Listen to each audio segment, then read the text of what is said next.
Olá, pessoal! Hoje nós vamos fazer uma live sobre inovação no berçário. Espero que vocês gostem bastante. Daqui a pouquinho a Simone, nossa convidada, aí, tá chegando. E nós não vamos perder tempo, vamos direto pro conteúdo. Vamos lá.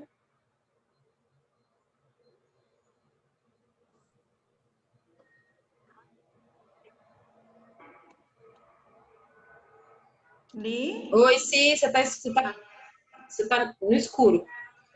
No escuro? É, vê aí a câmera, se é a câmera. Aí, agora tá você. Tá. Tem pessoas aqui querendo entrar, peraí. Tá bom. Deixa eu admitir elas aqui, a Kátia e a Dani. Vamos lá. Tem um pessoal entrando aí, deixa eu conectar. Ok. Deixa eu só deixar o povo aqui sem som. Já tá sem som, a Dani tá tentando.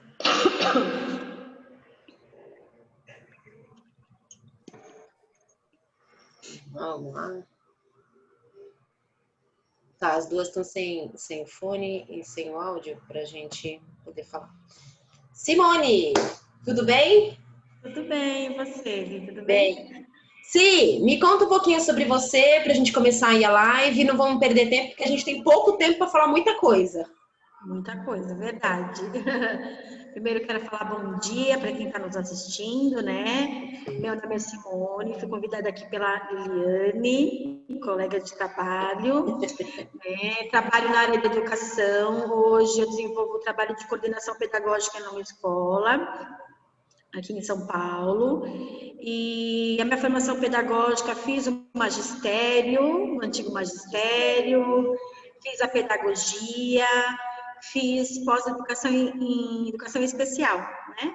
E continuo estudando, porque educação a gente precisa estudar numa vertente contínua, né? O tempo todo. Então a gente está sempre em desenvolvimento em busca do conhecimento, né?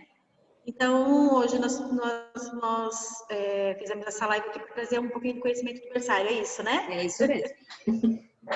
Simone, me fala um pouquinho. A gente tem, eu tenho conversado com as escolas, eu atendo algumas escolas, inclusive aqui você trabalha, há bastante tempo já. Sim, com certeza. Né? E é uma parceria muito gostosa que a gente tem. E eu tenho sempre visto as escolas, eu sempre reforço para as escolas a importância de inovar, né? A escola que inova, ela é protagonista, ela acaba também se destacando, ela para de brigar por preço, porque ela tem contexto, ela tem conteúdo, ela tem bagagem. E quando a gente consegue que a equipe, os profissionais que estão ali atendendo, entendam a importância disso e consigam também explicar o que a gente tem de inovação, faz toda a diferença. Só que eu percebo assim, sempre aparece alguma inovação para a educação infantil, que a maioria das pessoas que estão assistindo são de berçário e educação infantil. Nós percebemos que tem esse movimento em relação à educação infantil mais tranquilo, mas quando se fala de berçário, meio que trava. Meu Deus, o que eu vou fazer para o berçário? Então, eu vou deixar você discorrer à vontade sobre o que pode ser feito no berçário para que a gente possa inovar, fazer um trabalho bem feito, de qualidade na nossa escola. Fala aí. Vamos lá, tem muita coisa para fazer. Existe o desespero, mas existe muita coisa, mas que precisam ser fundamentadas, né? Podemos começar falando dos espaços, né? Que é desenvolvido aí nas escolas para fazer o atendimento das crianças, né? Das crianças pequenas e no caso do berçário tem os bebês que são de meses, né? Então a gente precisa entender que espaço que eu estou utilizando hoje para fazer esse atendimento, né? Existe o espaço que muitos chamam de estimulação, né? Então, hoje isso não é utilizado mais, né? Porque o espaço ele deve ser todo estimulado, não deve existir uma sala para estimulação. Todos os ambientes que eu for levar esse bebê, ele tem que ser para estimulação. No banho eu estimulo, nas trocas, na hora da alimentação, existe no ambiente todo, né? E aí a gente vai entrar um pouquinho falando sobre as dificuldades que se tem em desenvolver essas estimulações. E aí foi aí onde existiu a busca, da onde eu vou buscar isso, né? Não tem um livro, não existe um livrinho, que eu vou uma postilhinha. Então, onde eu vou buscar, né? E aí existe abordagens que nós chamamos hoje de abordagens que não são metodologias, né, construtivista, tradicional, são abordagens que foram feito um estudo sobre a criança, né, e foi desenvolvido várias experiências, né. Mas, primeiramente, o que as diretoras, as coordenadoras precisam saber é o espaço que eu tenho para fazer esse desenvolvimento. O meu espaço está adequado? Ele está atualizado? Né? Ele está preparado para esse atendimento? Porque não adianta eu trazer aqui para vocês uma abordagem, conhecimento novo, sendo que o local onde vai ser feito isso não está adaptado. Então, as duas coisas precisam andar junto. Outra coisa que é importante dizer são os educadores, né, os profissionais que vão atender essas crianças, esses bebês. Eles precisam ser capacitados. Então, é importante dizer logo isso no início, que as abordagens que a gente vai trazer aqui, né, o conhecimento que a gente vai estar trazendo, ela precisa estar preparada, né? E é uma coisa que leva um tempo. Então, tanto a direção quanto a coordenação busca esse conhecimento e traz essa capacitação para esse educador. E que pode acontecer semanal, no momento dela da rotina, para que ela possa fazer isso na prática, né? Então, não é algo que eu vou trazer e falar, amanhã eu posso colocar no colégio. Não, leva-se um tempo de acomodação de tudo isso, né? E aí, a primeira vertente que a gente vai trazer aqui falando é a conhecida BNCC, né? E que leva um tempo de estudo. A BNCC é um documento, leva um tempo com vários educadores para preparar, então é um estudo. E aí, como eu ter isso no bolso, né? Eu tenho que ter um guia. Quando a gente compra um celular e antes tinha aquele guia prático. Hoje a gente está na era digital. Sim. Então, a gente precisa também trazer isso para a educação, para os educadores, até mesmo para as famílias, né? Reconhecer o que a gente está fazendo. Existem aplicativos, então é importante que, né, os coordenadores, os colegas que estão escutando a gente de trabalho, os diretores, existe um aplicativo hoje, né? Existe um que eu uso bastante que chama BNCC Consult. É fácil de você instalar e ele tem as informações gerais. Ele não tem o documento inteiro. Como é que é o nome dele? BNCC Consult. Tá? Com temudo. Tá. Então, dá para, né, abaixar no celular, e ele tem informações reduzidas. Ele não está o documento todo, tá? Mas é importante o educador revisitar esse documento. Esse documento parte de todo o conhecimento para qualquer proposta que a escola vai fazer. Perfeito. Né? Então, hoje no berçário, onde a gente atende lá no colégio, nós trouxemos como é que eu vou fazer uma reunião de pais para trazer isso para os pais, do todo o trabalho que a gente realizou aqui no colégio. A gente está na ferramenta digital, então vamos utilizar os portfólios. Então, nós fizemos todo o trabalho, né, registramos esse trabalho com vídeos e fotos, e linkamos isso com a BNCC. Então, tinha lá nos portfólios a atividade, a experiência que o bebê vivenciou, onde estava na BNCC, que o pai precisa também conhecer o documento. Que a gente foi em cima de algo, não foi coisa da nossa cabeça, né? Sim, se ele fala assim, não tem um material, não tem uma apostila, sim. Então, de onde que elas tiraram isso? Então, olha, foi daqui, tem esse objetivo. Foi muito importante fazer essa reunião, né, de primeiro bimestre e mostrar para as famílias o nosso trabalho. A divulgação é muito importante. Então, deixa eu fazer um parênteses. Nós estamos falando aqui, primeiro, BNCC, né, no berçário. Oi, já é um... Né? A pessoa pensa em BNCC na educação infantil, não consegue enxergar muito fundamental. Onde se aplica no berçário. E a segunda coisa que eu também percebo, eu tenho poucas escolas... poucas não, vai. Eu vou dizer que eu tenho metade das minhas escolas que eu atendo que não fazem reunião mensal ou bimestral de pais. Elas mandam lá um relatório, mandam um portfólio, né? Quando a bebê estava na escola, lá o registro do que a criança fez, mas não tinha uma reunião em que embasasse, eu acho que só isso já é uma sacada muito legal, que embasasse a BNCC como sendo uma ferramenta de tríade. Trazer o conhecimento para essas famílias, né? Não, e acho que assim, a BNCC, ela é uma tríade, ela é uma ferramenta, ela é como é que eu vou explicar? Documento, né? Ela é um regimento, vamos colocar assim, um regimento que permite que a escola tenha alguma coisa palpável para usar como recurso de ensino no berçário, né? E muitas vezes a gente está jogando fora, rasgando essa informação, fazendo aí no nosso achismo, digamos, e muitas vezes não sai de uma coisa tão bacana como poderia sair você... É um plano, como se fosse um plano de aula, né? É um plano de aula. De ação, é um plano de aula. A BNCC, ela vira um plano de aula para os berçários e a gente acaba não tendo e fica usando outras coisas. E trazer isso para as famílias de conhecimento é de uma forma muito rica. Parece assim, ai, poxa, vai falar isso com o berçário? A mãe só quer saber da higiene, se o bebê... Não, a mãe também quer saber do desenvolvimento da criança.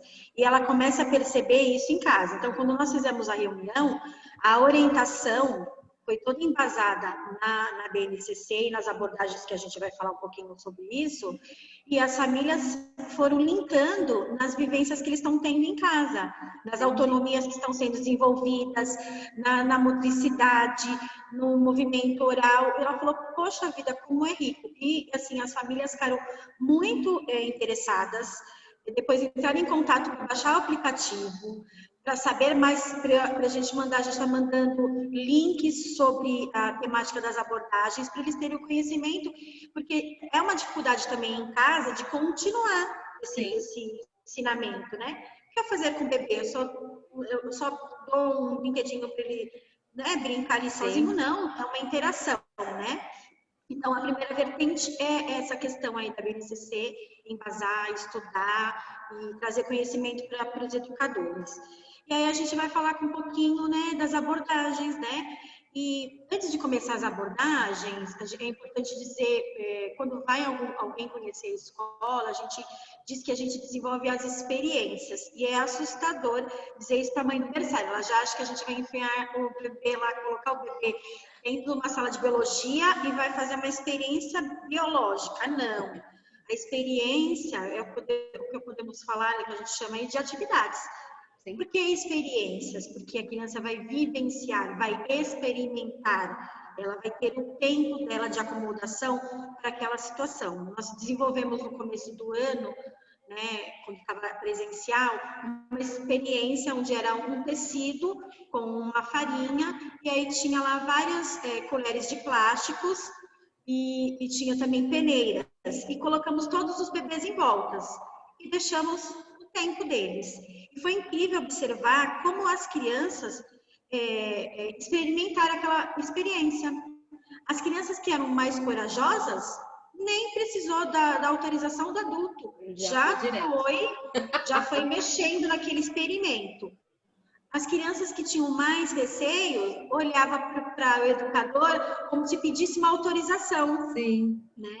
E outras fizeram a observação primeiro para ver o que ia acontecer com outros coleguinhas, né? Com os amiguinhos, com os bebês que estavam ali.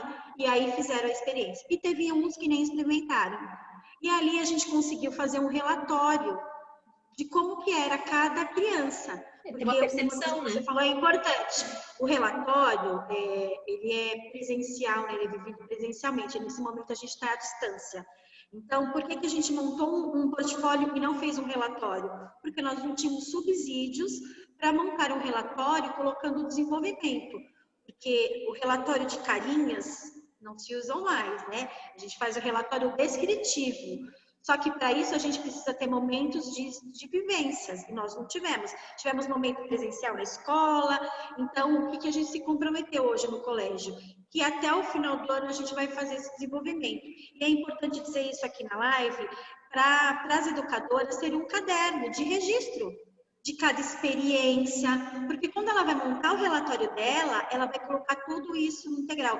Olha, o bebê não fazia esse experimento, não caminhava, não gatinhava, não tinha essa motricidade, e com essa experiência, ele foi se desenvolvendo. Isso é super importante dizer. tá? Para a construção do relatório. Tá. Mas hoje a gente está vivendo um momento que, né, Não é cabe atípico, tanto, né? né? E aí a gente vai entrar nas abordagens que existe, né, e que é riquíssima, né? Vamos falar aí de Regia Emília, né, que é uma abordagem muito rica. Acho bom você separa que nem a gente conversou antes, o que é a Sim, metodologia da escola e o que é a abordagem, e tá. que são coisas paralelas e que uma não infringe Não é a mesma no coisa. movimento da outra. Você pode só A colocar para entender. metodologia é algo que a escola tem lá, tem aí, né, no seu regimento, né? Tradicional, construtivista. E aí, eu posso fazer, eu tenho a minha metodologia é tradicional. Eu posso executar essa abordagem? Pode. Só que muitas vezes as abordagens fogem um pouquinho da metodologia. Então, a tradicional ela tem algumas vertentes que ela não tem esse movimento livre, a construtivista já tem. Então, quando você for olhar para essa abordagem, você tem que ver dentro da sua metodologia o que você preserva, né? Mas todas podem fazer, tá livre para todo mundo fazer. Só que metodologia é algo diferente, né? Metodologia é aquilo que eu vou desenvolver. Agora, as abordagens não, as abordagens ela é livre, né?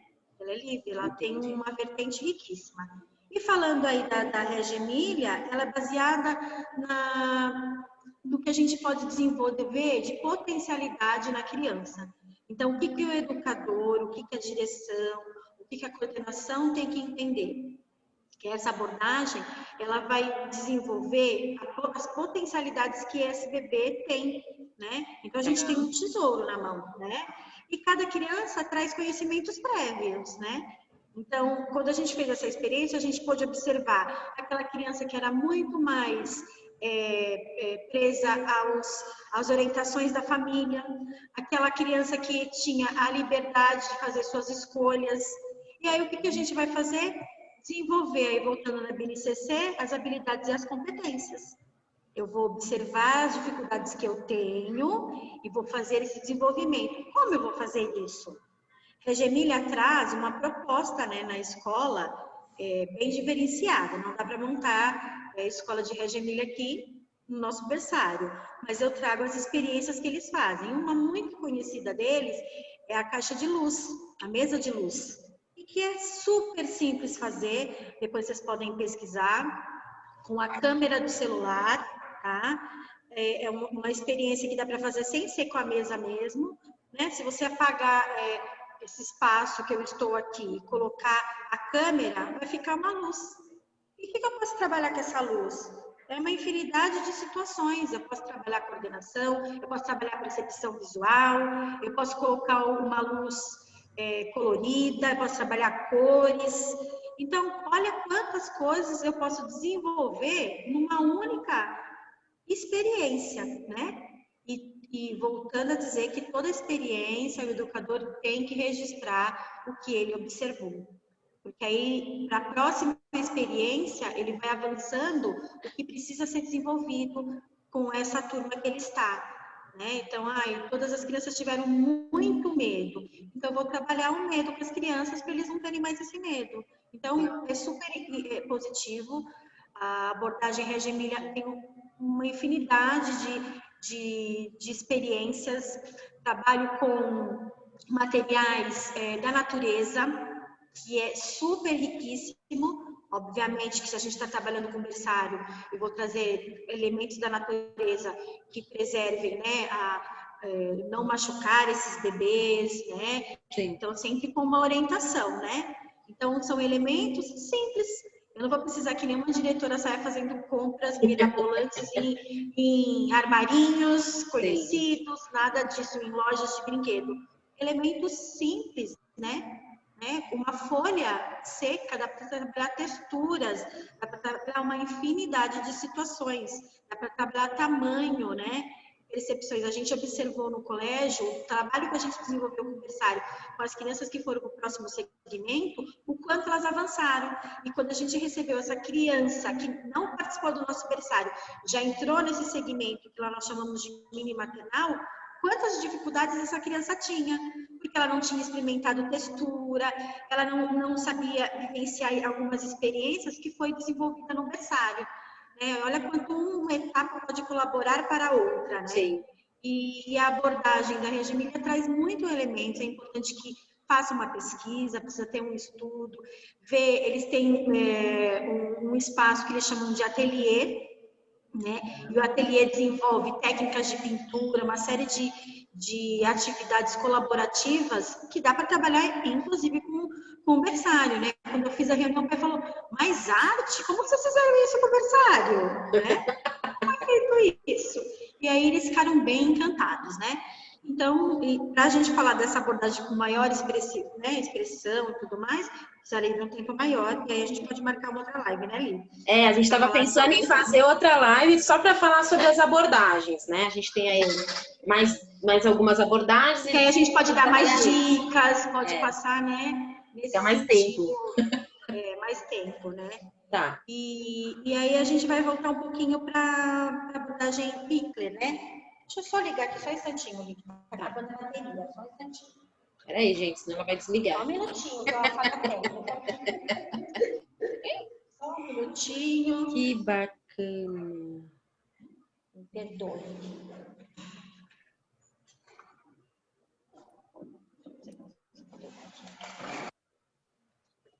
Só um instante.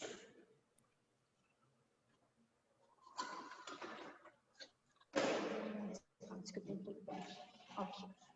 Então, aí voltamos na abordagem Pickler, né? Que a gente fala abordagem pickleriana. Ela foi desenvolvida por uma pediatra, né? Amy Pickler. Ela fez o estudo em um hospital e ela pôde observar essas crianças, né? Esses bebês. O que é importante a gente dizer, né? Antes de conhecer a abordagem, qual é a filosofia? Assim como as metodologias regem, né, um objetivo, as abordagens também. Elas têm um objetivo.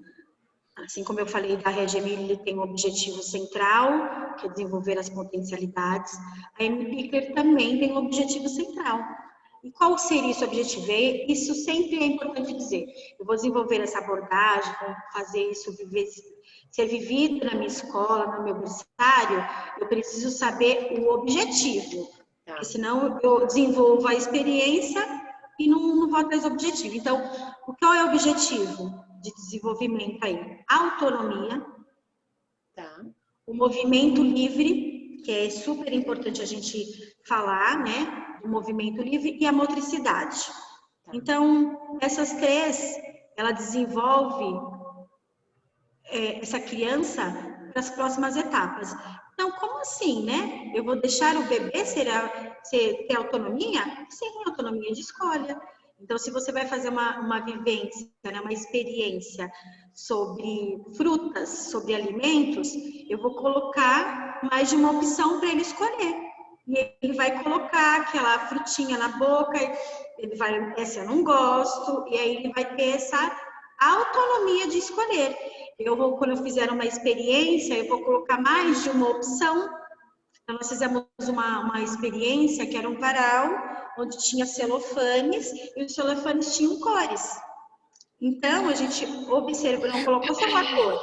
Aquela história que a gente fazia antigamente, entregava para a criança uma folha, pinte a florzinha, miolinho amarelo e as pétalas de vermelhas, a gente começa a desenvolver essa autonomia de escolhas desde o berçário. E aí a gente colocou, cada bebê foi numa cor. Olha que incrível. Verdade. E aí depois de olhar, de experimentar aquele celofane, aquele barulhinho, eles trocavam. Então assim, ali é um início de você desenvolver essa autonomia, né? Não é que eles vão fazer as coisas sozinhos, tomar mamadeira sozinho, tomar banho sozinho, não é isso. É nas experiências vivenciadas que você vai trazer em algum momento. É uma autonomia controlada, vamos dizer assim, né? Isso é. É uma autonomia cerceada, porque a gente está cerceando para liberar. Aí você vai me dizer assim, e esse movimento livre? Sabe aquela coisa que a mãe quer deixar, a gente tem lá um circuito, vamos por aí o circuito. Tá. E aí você põe o bebê em cima, você segura na mão. Eles têm, assim, os bebês, eles têm o controle do corpo deles. Então, eles precisam saber onde que é perigoso. É lógico, você vai estar próximo, né? Sim. A gente leva as crianças, os bebês já têm autonomia de gatinhar, de andar ao parque. É uma autonomia, como você falou, uma liberdade supervisionada. Mas eles têm esse movimento livre de saber aonde eles vão caminhar, onde eles vão prosseguir. Então, quando a gente monta o circuito, as educadoras ficam tudo na observação.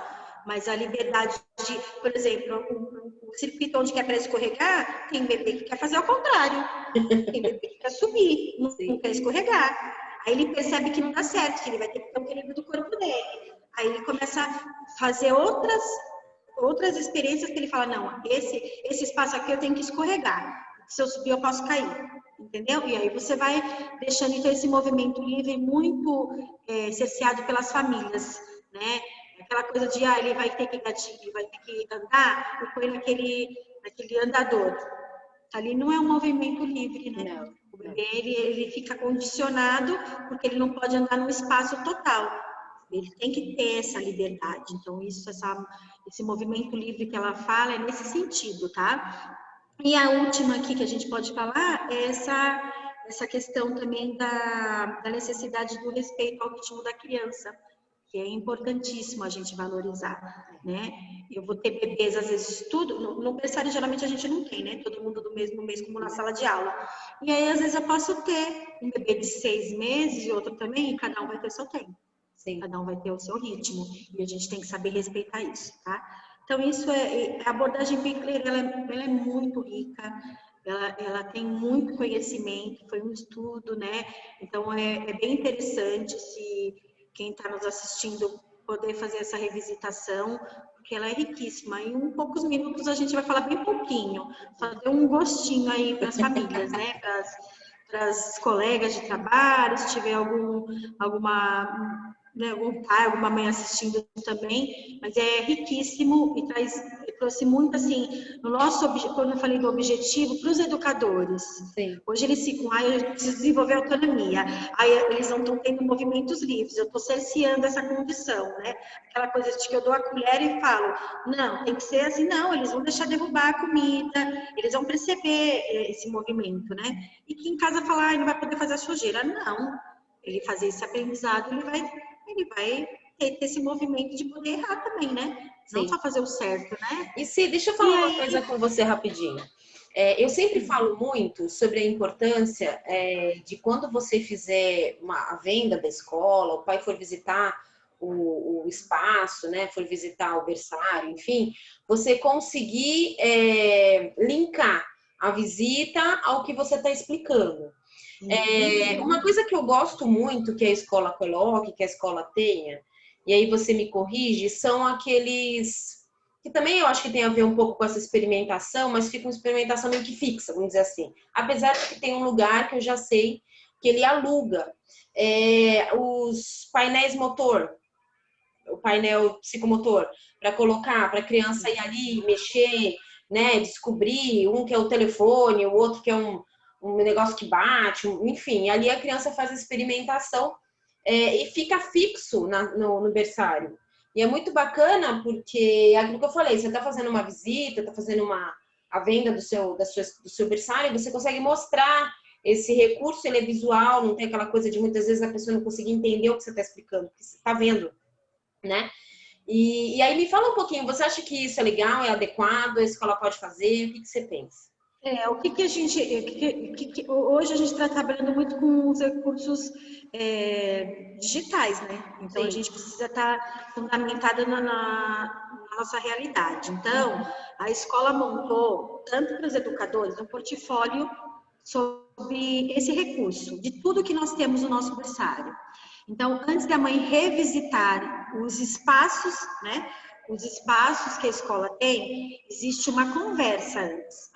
Mas eu tenho visita que chega que quer uma pressa, ela só quer ver o berçário. Então, eu vou encaminhar para ela pelo WhatsApp. Então, é um portfólio de um resumo que é feito, e com fotos, e com imagens, falando das abordagens, falando da BNCC. Então, é uma programação. Então, isso é uma vertente. Mas as professoras também, né, as educadoras também receberam isso para elas entenderem o que essa visita procura, né?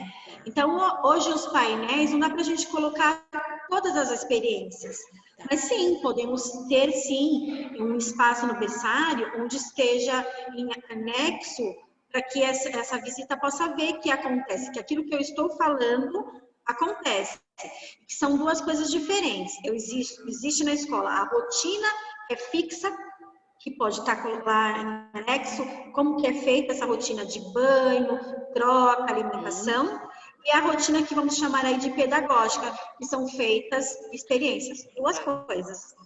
Então, quando a mãe visitar o berçário, ela vai entender que existe todo o cuidado, que é uma coisa que a mãe preserva isso no berçário, mas também vai ter essa outra tabelinha aí, essa outra rotina de desenvolvimento. Vamos nem falar de estimulação, de desenvolvimento do bebê. O seu bebê não só vai ser cuidado, alimentado, né, vai ter esse acolhimento aqui com nossos educadores, ele também vai se desenvolver. Você vai sentir e vai observar o desenvolvimento. E aí, depois, nas reuniões, você vai mostrar isso, os relatórios e tudo mais. Então, a mãe fica curiosa. Quando ela vai para outra escola e ninguém falou disso, ela falou, não, eu, além de cuidar, eu quero que meu bebê se desenvolva. Sim. Eu quero meu bebê, vamos dizer, exibido para minha família. Então, as mães estão bem contentes lá com esse nosso trabalho. E diz que quando chega em encontros, que agora está sendo restrito familiar, o bebê praticamente fica mostrando tudo que ele aprendeu. Então, ele refaz, né? Ele repete. Ele refaz aquilo, né? E aí, vamos falar um pouquinho do brincar heurístico agora, né? Brincar heurístico. Poxa, que difícil esse nome, né? Vamos trocar esse nome? Porque é difícil, né? Eu acho mesmo. O que vamos fazer? O nome é tão estranho, então falar isso para mim do brincar heurístico foi inventado. Então vamos falar aí da palavra, né? O que é heurístico? É a arte de inventar e descobrir. Então pensamos, então a gente pode falar, olha, aqui a brincadeira, né? A gente traz como uma arte de inventar e descobrir. E aí volto a dizer, diretoras não vão ter que ir em armarinhos, não vão ter que correr para as lojas de brinquedos, porque são coisas simples.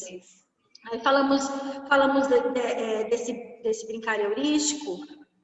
Qual é a vertente que ela tem? Ela tem duas vertentes. O trabalho com as experiências com materiais não estruturados e o cesto do tesouros, né? E aí, vamos falar um pouquinho de cada um. O material não estruturados não são materiais que a gente compra um brinquedo pronto. São materiais recicláveis, né? Obviamente que a berçarista, né, a educadora, né, a pedagoga que está cuidando aí desse bebê, ela vai ter que fazer um estudo desse material. E logicamente que é um material que não é cortante, nada que traga um prejuízo para esse bebê. Mas, por exemplo, com tampinhas de garrafas, a gente pegou lá com tampinhas de garrafas de amaciante, que é uma tampinha maior, que não queria o bebê engolir, obviamente higienizado, as crianças montaram e empilharam. Então, trabalhou a coordenação motora. Sim. E eu não precisei comprar nenhum jogo aí das marcas conhecidas, né? Que a gente tem aí famosíssimas, Fisher Price e outras mais que são caras, né? E outros nomes mais. E foi um trabalho que elas trabalharam cores, empilhamentos, selecionaram por tamanhos, e os bebês foram estimulados também a viver essas experiências, e eles automaticamente, hoje quando eles pegam esses materiais, a gente percebe que alguns separam pelas cores, outros gostam de fazer o empilhamento, olha só. Então, os materiais não estruturados são materiais recicláveis, são materiais que tem geralmente em cozinha, escritório, né? E que são coisas que você pode utilizar, né, para viver essa experiência. E o cesto do tesouro? O cesto do tesouro é um pouquinho diferente, né? Era importante que o educador, ou a direção e a coordenação buscasse um cesto mesmo, e não é aquele cesto de vime, né, aquele cesto que é de palha que machuca. Ele pode ser feito de crochê, ele pode ser feito de material simples, né? e de vários tamanhos. E ele é oferecido às crianças num espaço, e aí ele tem um material intencional, ele tem uma intencionalidade. Então, eu posso colocar dentro desse cesto de tesouro, eu posso trazer elementos da natureza, eu posso trazer colher de pau, eu posso trazer uma intencionalidade. Eu quero trazer algo musical. Então, eu vou colocar nesse cesto de tesouro duas colheres e eles vão experimentar os movimentos sonoros, né? E aí é riquíssimo também, né? E esse cesto de tesouro, ele trabalha uma infinidade de alimentos, né? Se vocês forem procurar isso em outras mídias aí, nas redes, vocês vão ver que o cesto, ele é riquíssimo. E os bebês adoram. É incrível, a gente coloca o cesto, eles se aproximam todos para saber o momento de Já atacar, sabem que é hora de brincar, né? E na reunião pedagógica foi interessante que a mãe falou: nossa, mas agora eu estou entendendo. A Mariana tá abrindo minhas gavetas, ela tá achando o cesto de tesouros. Eu falei, mãe, mas tome cuidado que nosso cesto de tesouros, eles são monitorados, a gente não coloca nada importante. Então, ela assim, algo que ela reproduziu, ela tá buscando em casa. Olha só que interessante. Aí eu falei, desde que sua gaveta tenha coisas que não traga nenhum, né, perigo, ela se torna um cesto de tesouros, né? É um movimento que ela está fazendo, e ela falou, nossa, ela tirou meus tapoeiros, ela tirou, e ela foi fazendo as descobertas. Então, na escola a gente não traz nesse sentido, a gente traz o cesto propriamente dito, colorido, né? Aí tem, enfim, tamanhos, né? Intencionalidade. Deixa eu fazer um parênteses. Então, assim, a gente pode colocar como novidade a BNCC, usando como ferramenta aí para ajudar na elaboração. Baixar aplicativo para ficar mais, né? Para ficar mais na mão. Pode ser ali, então, uma preparação da aula baseada em cima disso. A gente pode usar a abordagem da Reggio Emília, trabalhando essa parte da autonomia, do espaço para brincar. A gente pode usar a abordagem Pickler, que também eu acho que é muito parecida com a da Reggio Emília, mas trazendo, acho que algumas pontuações um pouquinho diferentes. A gente pode trazer o brincar heurístico, que é o brincar e descobrir, né? Muitas coisas, né? E aí você ainda falou da caixa, caixa do tesouro, né? E a gente cesto de tesouros. Cesto de tesouros. A gente então falou aí de 4, 5, né? Porque a gente só tem, deixa eu ver quanto tempo. A gente tá com 2 minutinhos, a gente já tá fechando. E a gente vai depois tentar trazer a live específica sobre essas abordagens. Teve uma pessoa que pediu aqui, querendo ver o que ela pediu para ver? Deixa eu ver a pergunta dela. Conseguia ver o portfólio, hoje não vai dar, mas eu acho que depois, nas próximas lives que a gente vai fazer sobre as abordagens, a gente tenta apresentar isso para vocês terem um pouco mais de conteúdo. Mas acho que muita coisa... É o recurso digital, né? O recurso digital. Né? A gente tem que pensar que na pandemia a gente tem que ter o recurso digital na mão. Então, eu tenho que ter toda essa vertente, né? Antes eu apresentava um registro, agora é digital, né? Porque a facilidade que você tinha de registro físico, agora você transformou no digital. Numa espécie de portfólio, é isso, né? Tá. Sim, tudo digital. Deixa eu te falar. Fica o convite, então, né? Primeiro eu quero agradecer, né? Agradecer a todo mundo que está aqui. Agradecer a Si, que é uma pessoa que tem muita bagagem, muito conhecimento. Até que ela venha uma próxima vez aí, eu acho que eu vou tentar... de uma forma colaborativa, né? Eu vou pedir para ela aí vir mais umas vezes, falando só especificamente sobre a abordagem, falar sobre a abordagem Reggio Emília, depois falar sobre a abordagem Pickler, para que vocês tenham mais bagagem. Mas eu quero agradecer sua participação, agradecer seu tempo, sua dedicação. É um prazer a gente poder ajudar os colegas educadores de uma maneira colaborativa, de algo que a gente já vivenciou, né? E trocar experiência também é muito importante. E dizer que a nossa profissão é sempre um estudo. A gente sempre aprende com o outro, troca experiência, e isso colabora para o nosso desenvolvimento também. Pessoal, profissional, né? Com certeza. Então, é um prazer ajudar os colegas de trabalho, com certeza. Sim, vou te pedir, antes de você ir embora, só para você passar seu e-mail, porque se alguma das meninas quiser fazer uma pergunta, entender alguma coisa mais específica, elas podem falar com você diretamente.